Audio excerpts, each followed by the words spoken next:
আসসালামু আলাইকুম ভিউয়ার্স। আমরা যে মাদারবোর্ডটা দেখছি এখন, এটা হচ্ছে ইসোনিকের 61। সাধারণত আমাদের এই যে মাদারবোর্ডগুলো বেশিরভাগ প্রবলেম হচ্ছে যে মাদারবোর্ড র্যাম রিড করে না, শুধু বিপ দেয়, বিপ বাজতেই থাকে। আমি যে চুলাতেই র্যাম লাগাই না কেন সেটা বিপ বাজতে থাকে।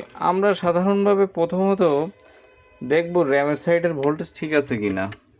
যদি র্যামের সাইডের ভোল্টেজ ঠিক থাকে তাহলে আমি এ সাইডের ভোল্টেজগুলো মাপবো, এ সাইডের ভোল্টেজগুলো মাপবো, এখানের ভোল্টেজ মাপার পরে যদি সব কিছু ঠিক থাকে, আমি এই মাদারবোর্ডের একটা বায়োস আছে যেটা হচ্ছে বেসিক ইনপুট আউটপুট সিস্টেম।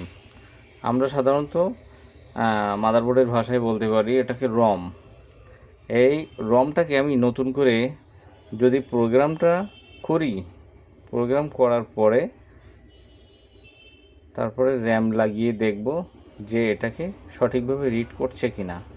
95% বোর্ডে দেখা যাচ্ছে রম নষ্ট থাকে।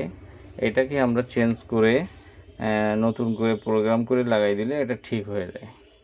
ঠিক আছে, আপনারা এটা করে দেখবেন, ইনশাল্লাহ এটা সলিউশন হয়ে যাবে। ধন্যবাদ সবাইকে।